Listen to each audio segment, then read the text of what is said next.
ఈ రోజు మనతో పాటు ఉన్నారు అంటే సమంతకి డబ్బింగ్ చెప్పేటువంటి చిన్మయ్ వాయిస్ తీసుకొచ్చినటువంటి డైలాగ్. బావా ఎందుకలా వెళ్ళిపోతున్నావు? చాలా రోజులుగా మాట్లాడాలి అనుకుంటున్నా. అలా వెళ్ళిపోతే ఎలా? అందంగా ఉన్నానని పొగరా? ఒక్కసారైనా మాట్లాడొచ్చు కదా. జామంతి నవ్వే విసిరే మేరు కసిరేస్తూ ఉన్నా మరి ఈ వాయిస్ విన్న తర్వాత మీకు ఎప్పుడైనా అవకాశం వచ్చిందా?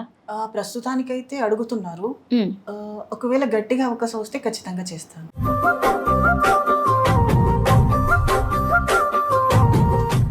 సో సమంత వాయిస్ లాగా మాట్లాడుతున్నారు. ఎక్కడైనా నేర్చుకున్నారా ఆ వాయిస్ నలా?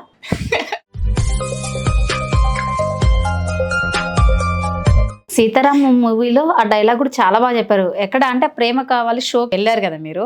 సో అందులో నేను విన్నా అన్నమాట.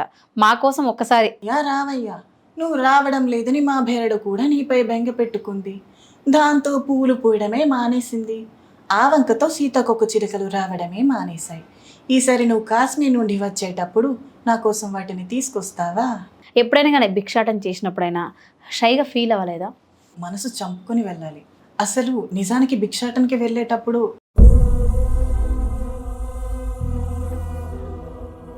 మనిషి ముందు చేయి చెప్పాలంటే అది ఎంత నరకయ్యతనో తెలుసా? లవ్ స్టోరీ ఉందా? లేదు, పాస్ట్లో అయితే ఒక స్టోరీ ఉంది. ఎంత అంటే డైరీ రాసుకునేంత స్టోరీ ఉంది. డైరీ రాసుకుని ఉంచుకుని ఇప్పటికీ నేను తనకి ప్రపోజ్ చేయలా. అట్లీస్ట్ తన కోసం డైరీ రాశానని కూడా తనతో చెప్పలా. మ్యారేజ్ చేసుకోవాలని ఉంటుందా మీకు కూడా? ఉంటుంది, బట్ సరైన పర్సన్ దొరకాలి కదా.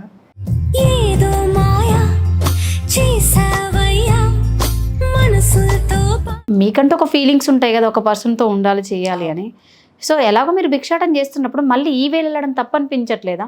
కొన్నిసార్లు తప్పు అనిపించదు, ఎందుకంటే ఈ సొసైటీ మాపై చూపించే వివక్షత.